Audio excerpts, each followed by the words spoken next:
Yo, what's good, YouTube, man? It's Gary with this Fan TV. Back at you on the video. At the content of this video, go and smash that like button at the content of this channel. Go and subscribe, man. Look, so day 2 of the draft yesterday. We're gonna talk about recap it today, right? So the Ravens don't make any moves, right, as far as trading up or trading down. They stick and pick. They got 59. They got 91. They select 2 more players to be Baltimore Ravens, right? So let's talk about those picks. Day 3 today is gonna be a busy one. So the Ravens had 11 draft picks in total. So yeah, 8 picks will be happening today for the Ravens. Will they use all 8? I hope not. I hope that, getting to the top 100, obviously that dream's over with. We're past 100 picks already. But could they package up some 6th-round picks to move up in the 4th round, get a different player? We'll see, right? Okay, now let's talk about day 2 of the draft, okay? Ravens select with the 59th overall pick. They select Mike Green, edge from Marshall. And then with the 91st overall pick, they select Emory Jones, offensive tackle guard from LSU, right? So let's talk. Because the Mike Green one is obviously the one that's going to get a lot of people excited, and it's probably what we're going to talk more about, right? But let's start with Emory Jones real quick, okay?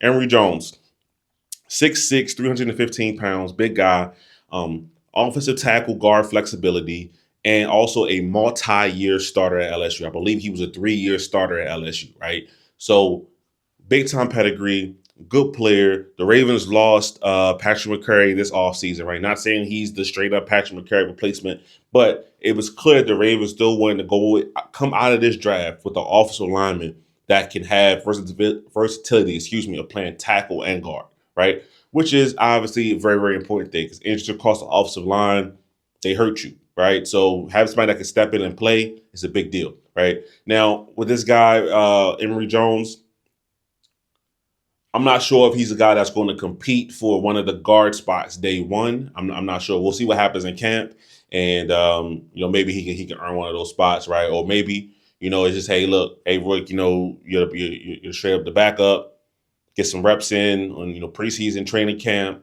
and we'll play it by ear, right? And if you happen to impress, maybe you get the job, right? But just throughout the process, this isn't one of the guys I heard about, it's just like, okay, this is a guy that's going to come in and possibly start on whatever team he's on. Yes. So we'll see what happens with the Emory Jones path as we get, closer to the season. But I think it is a good selection for the Ravens. Young player, big guy, right? Ravens want to Ravens want to stay big and they want to stay mobile and nimble on the offensive line. Emory Jones does that. He's a big, nimble offensive lineman. So I'm fine with that pick, right? Okay, so let's talk about Mike Green. All right, so that's the big one for a multitude of reasons. Okay, so with the 59th overall pick in the NFL draft, the Ravens select Mike Green, edge from Marshall. Okay, now Mike Green, if you look at the consensus big board, like on a website like The Athletic, they have him as the 10th overall player. 10th. Okay, he was touted as a first round pick pretty much since that clip of Josh Connolly when he blew up Josh Connolly at the Senior Bowl, right? So you put together his tape at Marshall, right, which was excellent, explosive pass on the edge, 6'3", 255 off the edge, insane production. He had 17 sacks, has over 130 tackles in his career, right? So you put together that he goes to the Senior Bowl. People were like, well, smaller school guy, can he really get it done against these other competitions? Even though when Marshall played Ohio State, he dominated versus Ohio State, right? But still, people wanted to see it. So he goes to Senior Bowl, he blows the Senior Bowl up, right? Has that impressive rep, right? He's pretty much a lock to go in the first round, right? He shuts it down after that rep happens. Now he goes to, I think he does the Combine Pro Day. He does, 3-cone drill, stuff like that. Has elite numbers in all of these things, right? So he's checking off all the boxes through the process, right? So, but then he gets hit with the allegations, or the allegations come out about what happened at his previous stop in Virginia and also back in high school. Okay. So once we heard those kind of things, Mike Green is a player I've talked about multiple times on this channel that I thought was just simply off the Ravens draft board, right?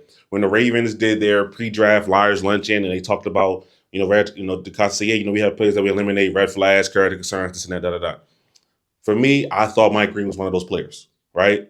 Okay, I didn't, especially with We gotta talk about it, right? I will talk about him on the field, but we have to talk about it, especially with the Ravens going through what they're going through with Justin Tucker. I didn't think that they wanted to take a risk in the public by drafting Mike Green, right? In the public eye. I didn't think they want to do that. All right. Now, Eric DeCosta said that the Ravens did their investigation. They're comfortable with what they found out, and they're good. All right. They're good. That's what they said. All right. Now, let's talk about Mike Green, the player. Okay. Mike Green, the player, after Abdul Carter, is probably the best edge in this draft class, just purely getting after the quarterback, right? He's probably right after Abdul Carter. Okay. We're talking about, like I said, 6'3", 255. He had elite numbers in the three cone, which is an indicator, which can be an indicator for elite pass rushers, right? Had great 10-yard splits. Okay. Like I said, he blew up everything as far as the testing, right? And then you turn on the tape, he's good against the run. He's good against the pass. Abdul Carter, listen, Abdul Carter, I call it Mike Green, excuse me. He comes into the Ravens defensive line room. To me, as instantly the best pass rusher on the team. Instantly the best pass rusher on the team. Okay, I'm sorry. All right, I am a Odafe Owe fan. I really am. Right, Odafe Owe did not come into the league with what Mike Green is coming into the league with. Right, he was a great. Odafe was a great athlete. 4'3" at 250. He's an insane athlete. Right, but in terms of production, skill, and still being a great athlete, Mike Green has that edge, right? He just does, right? Now, does that mean that from day one, he's going to play 75% of the snap for the Ravens and be their starting head? I don't know, right? Could he do that? I think so, right? So for the Ravens, this Mike Green selection, I'm not saying it signals a complete swing, but this is a guy that I firmly believe a couple years ago the Ravens aren't drafting, right? Um, you know, Uber talented player, has some off the field stuff that makes us shaky, that has us concerned. We love the talent, but we're just not gonna take the kid, right? I'm not saying that now they drafted Mike Green, this is going to signal a whole new wave of players that are open and available to the Ravens, but it could, right? Because like I said, I mean, even yesterday, when I put out the first video talking about Malachi Starks, right? Mike Green is one of the prospects I talked about what the Ravens passed over, right? And I said, well, a great player, great talent, but stuff that's off the field, the Ravens just don't take those kind of guys, right? And obviously I was wrong, right? Most people were wrong. Okay. So the Ravens, so far in this draft, with their first two picks at 27 and 59, have two players that are consensus top 20 players. Consensus top 20 players. Okay. All right. Malachi Starks, by most accounts, is the best safety in the draft, right? Mike Green, by most accounts, is no lower than the third best edge in this class, right? No lower than that, right? You know what I mean? People can have different guys, different players. Michael Williams went early, guys like that, whatever. But in my opinion, Mike Green is no lower than the third best edge in this class, right? So if you want to just look at the first two picks for the Ravens, 27 and 59, it's an A+ draft, right? Then you still get Emory Jones, who has that guard tackle flexibility, like we already talked about. That's a good solid selection. We'll see what he could turn into, right? But we're talking about two players, 27, 59, that are going to be impact starters for the Ravens, right? I would listen when we get out of training camp. I know Ravens still got Kyle Van Noy. I would not be surprised that if we line up week one in the edge opposite of Odafe Owe is Mike Green. Okay. Don't be shocked by that, right? We know what Kyle Van Noy did last year. Great. What I forgot how many sacks he had exactly, but double-digit sacks, first time in his career, all of that. Beautiful, right? Do not be surprised if the starting edge next season across from Odafe Owe is Mike Green. Okay. Extremely, extremely, extremely talented player. Okay. Um, We'll see what the Ravens do on day 3. But when we talk about your first 2 draft picks being home runs in terms of talent, Ravens knocked it out the park. Okay, they did. Yeah, they truly did. Now on day 3, if you want to go get your wide receiver, your cornerback, another offensive lineman, another defensive lineman, right? If you want to do all those things, great, right?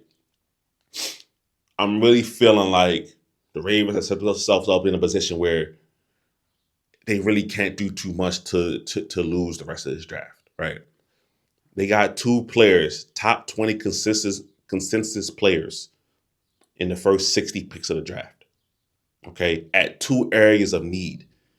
When we talked about tier one needs for the Ravens, safety and edge and offensive line, those were the tier one needs.